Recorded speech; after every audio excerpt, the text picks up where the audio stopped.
আসসালামু আলাইকুম ওয়া রাহমাতুল্লাহ। তীব্র রোদ, সকাল থেকে অপেক্ষা, গলার সুর আর কতক্ষণ থাকে। তারপরে আমার একটা তাকবীর দেই, আসসালামু আলাইকুম ওয়া রাহমাতুল্লাহ। তাকবীর তাকবীর। আলহামদুলিল্লাহি রাব্বিল আলামিন ওয়াসসালাতু ওয়াসসালামু আলা রাসূলিহিল কারীম ওয়া আলা আলিহি ওয়া সাহবিহি ওয়া আহলি বাইতি আজমাইন। বাংলাদেশ জামাত ইসলামী সীমান্তিক জেলা, ঐতিহ্যবাহী জেলা চুয়াডাঙ্গা জেলা শাখা কর্তৃক আয়োজিত আজকের এই বিশাল কর্মী সম্মেলনের সম্মানিত সভাপতি, বাংলাদেশ জামাত ইসলামী চুয়াডাঙ্গা জেলা শাখার সম্মানিত আমির জনাব অ্যাডভোকেট রুহুল আমিন, আজকের এই সভার বিশেষ অতিথি বাংলাদেশ জামাত ইসলামী কেন্দ্রীয় নির্বাহী পরিষদের অন্যতম সদস্য, আমার প্রিয় সফর সঙ্গী, এই অঞ্চলের সম্মানিত দায়িত্বশীল জনাব মোবারক হুসাইন, মঞ্চে বসা সম্মানিত নেতৃবৃন্দ, আমার সামনে উপস্থিত সহকর্মীবৃন্দ, সাংবাদিক বন্ধুগণ, আল্লাহ তাআলার শুকরিয়া আদায় করছি। আল্লাহ রাব্বুল আলামিন মুক্ত পরিবেশে আজ আপনাদেরকে একসাথে একত্রিত হওয়ার এখানে তৌফিক দান করেছেন, আলহামদুলিল্লাহ। আজ থেকে 1 বছর আগেও এমন একটি মুহূর্তের আমরা কল্পনা করতে পারিনি।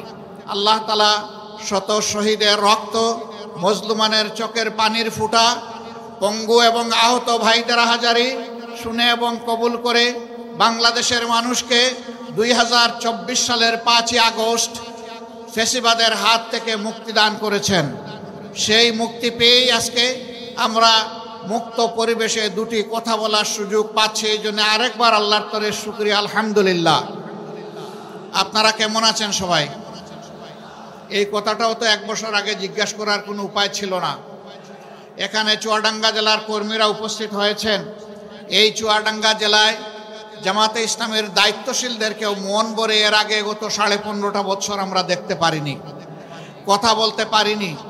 এসেছি দফায় দফায়, কাজ করেছি চুপি চুপি, চলে যেতে হয়েছে অত্যন্ত সতর্কতার সাথে। কারণ একটা ফেসিবাদ এই জাতির সমস্ত অধিকার কেড়ে নিয়েছিল। বাংলাদেশ জামাতে ইসলামীকে শান্তিতে কোথাও দাঁড়াতে দেয়নি। নেত্রকোনায় একটি বাড়িতে, গ্রামের একটা বাড়িতে বাপ বেটা 2 জন মিলে দুপুরের খাবার গ্রহণ করছিলেন। বাবা জামাতে ইসলামীর কর্মী, ছেলে ইসলামী ছাত্র শিবিরের কর্মী, 2 জনকে ধরে নিয়ে তাদের বিরুদ্ধে রাষ্ট্রদ্রোহী মামলা দিল। দুপুরের ভাত খাওয়ার নাম হচ্ছে রাষ্ট্রদ্রোহিতা। সম্মানিত ভাইয়েরা, বিভিন্ন জায়গায় হানা দিত ঘর বাড়িতে। আমাদের ঘরে কি থাকবে? আমাদের ঘরে তো নাচ গানের বই থাকবে না। আমাদের ঘরে থাকবে আল্লাহর কোরআন, আমাদের ঘরে থাকবে রাসূল করিম সাল্লাল্লাহু আলাইহি সাল্লামের হাদিস, আমাদের ঘরে থাকবে ইসলামী জ্ঞান পিপাসার জিজ্ঞাসার বই, আমাদের ঘরে থাকবে বিভিন্ন বিজ্ঞান এবং প্রযুক্তির বই, সাহিত্য থাকবে, ইতিহাস থাকবে। এটাই স্বাভাবিক। বইগুলা তুলে নিয়ে বলতো যে এখানে জঙ্গি বই পাওয়া গেছে। এই জঙ্গি মৌলবাদ কথা বলে বলে গোটা জাতির উপর 15.5 বছর এরা তাণ্ডব চালিয়েছে। স্বাধীনতার পক্ষ এবং বিপক্ষের শক্তিতে দেশকে, জাতিকে বিভক্ত করেছে। বিভিন্ন ধর্মের মধ্যে বিভক্তি টেনে, এই বন্ধুরা, ও বন্ধুরা, ইন্নাল্লাহা মাআস সাবিরিন, এই সাংবাদিক ভাইয়েরা পেশাগত দায়িত্ব পালন করছে। এই সুযোগ দিতে হবে, এই সুযোগ দিতে হবে, এবং সবরের ফল আল্লাহ আপনাদেরকে দান করবেন। অতএব চুপ করে শুনতে থাকেন, যতটুকু পারেন মন ভরে দেখতে থাকেন। হ্যাঁ, বলছিলাম যে এইভাবে জাতির উপর তাণ্ডব চালানো হয়েছিল। এক এক করে আমাদের 11 জন শীর্ষ নেতাকে দুনিয়া থেকে বিদায় করা হয়েছে। হ্যাঁ, বিভিন্ন দলের উপরেই এই নিষ্পেষণ নির্যাতন হয়েছে, কিন্তু বাংলাদেশ জামাতে ইসলামী ছাড়া আর কেউ বলতে পারবেন না যে তাদের নেতাদেরকে তাদের বুক থেকে কেড়ে নেওয়া হয়েছে। আমাদের সবগুলো অফিস পুরাটা সময় জুড়ে 15.5 বছর আমাদেরকে খুলতে দেওয়া হয়নি, বসতে দেওয়া হয়নি, দলীয় কার্যক্রম চালাতে দেওয়া হয়নি। আমাদের অফিসগুলোকে সিলগালা করে রাখা হয়েছিল। এটাও আর কোনো দল বলতে পারবে না। আমাদের নেতৃবৃন্দের বাড়ি করে বুলডোজার চালিয়ে বাড়িঘরকে ভেঙে তছনছ করে দেওয়া হয়েছে। এইটা অন্য কোনো দলের ক্ষেত্রে ঘটে নাই। সম্মানিত ভাইয়েরা, একমাত্র দল যেই দলের বিরুদ্ধে কায়দা কানুন করে অন্যায়ভাবে জবরদস্তি করে আমাদের দলের নিবন্ধন কেড়ে নিয়েছিল, আর কোনো দলের নিবন্ধন কেড়ে নেয় নাই। ছাত্র জনতার অভ্যুত্থানের মুখে, বিপ্লবের মুখে সরকার দিশাহারা হয়ে 1 আগস্ট 2024 সাল আমাদের দলকে নিষিদ্ধ ঘোষণা করেছিল। অন্য কারো দলকে নিষিদ্ধ ঘোষণা করা হয় নাই। তাহলে আপনারাই বলুন, বাংলাদেশের সবচেয়ে বড় মজলুম দল কোনটা? আবার বলেন কোনটা? জামাতে ইসলামী। সম্মানিত ভাইয়েরা, শুধু কয়েকজন নেতার জীবন যায় নাই, আমাদের অসংখ্য কর্মীকে খুন করা হয়েছে। ক্রস ফায়ারের নামে দুনিয়া থেকে বিদায় করা হয়েছে, ধরে নিয়ে গুম করা হয়েছে, আমাদের ঘর দুয়ার লুণ্ঠন করা হয়েছে, চাকরি থেকে বিতাড়িত করা হয়েছে, আমাদের জমি থেকে আমাদেরকে তুলে দেওয়া হয়েছে। এমনকি কাউকে কাউকে দেশেও থাকতে দেওয়া হয়নি। আমাদের মনে অনেক দুঃখ ছিল, কিন্তু মহান রব্বুল আলামিন আমাদের কলিজার টুকরা সন্তান ছাত্র যুবকদের তুমুল আন্দোলনের মধ্য দিয়ে আপামর জনগণের সহযোগিতায় আল্লাহ তাআলা ফেসিবাদকে দুনিয়া থেকে বিদায় করেছেন, বাংলাদেশ থেকে বিদায় করেছেন। অ্যাডভোকেট রুহুল আমিন বলেছেন, কবরস্থান, মসজিদ, পেগোডা, মন্দির, রাস্তাঘাট, পুল কালভার্ট সবগুলাতে পার্সেন্টেজ বসিয়ে সম্পদ লুণ্ঠন করা হয়েছে। না, সম্পদ লুণ্ঠন করে তারা পালিয়ে গেছে, কারণ তারা এতটাই অপরাধ করেছে। খুন, গুম, ধর্ষণ, লুণ্ঠন করার পরে এই দেশে মানুষের সামনে মুখ দেখানোর সৎসাহস তাদের নাই। সৎসাহস নাই বলেই তো তারা পালিয়ে গেছেন।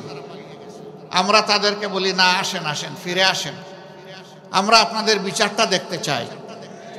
কারণ আপনারা তখন বহু দেশপ্রেমিক নিরীহ মানুষ, আলিম উলামা, হাফিজ, আইতাম, এদেশের বিরোধী দলের দেশপ্রেমিক নেতা কর্মীদেরকে নির্বিচারে খুন করেছেন, বিচারের নামে প্রহসন করে তাদেরকে দুনিয়া থেকে বিদায় দিয়েছেন। আপনারা তখন বলেছেন, আমরা কিছু করি নাই, আদালত সব কিছু করেছে। আমরাও আপনাদেরকে আদালতের কাছে সমঝাতে চাই, আসেন, ফিরে আসেন, এই দেশে আসেন, সৎসাহস থাকলে আসেন। যদি এই দেশ এবং মাটির প্রতি ভালোবাসা থাকে, যদি সত্যি দেশের মানুষকে ভালোবেসে থাকেন, তাহলে একা একা থাকেন না। একা থাকার দুঃখ বড় মুঠা। চলে আসেন, আমাদের কাছে আসেন, আমরা কাশেমপুরে আপনাদেরকে ভালো জায়গা করে দেব। এই কাশেমপুরের ভাত আল্লাহ আমার কপালে জুটায়নি, যদিও আমি বারবার জেলে গিয়েছি। জেলের ভাত আমার কিন্তু কিসমতে আসেনি। তো লোকেরা আমাকে জিজ্ঞেস করে, আপনি এতদিন বছরের পর বছর জেলে থাকলেন, আপনি জেলের ভাত খান নাই? আমি বললাম, না, আমি 12 বছর আগে ভাত এবং রুটি খাওয়া ছেড়ে দিয়েছি, তো এই জন্য জেলের ভাত আমার কিসমতে উঠে নাই। হ্যাঁ, আমি না খাই, কিন্তু আমার সঙ্গীদেরকে তারা খাওয়াইছে।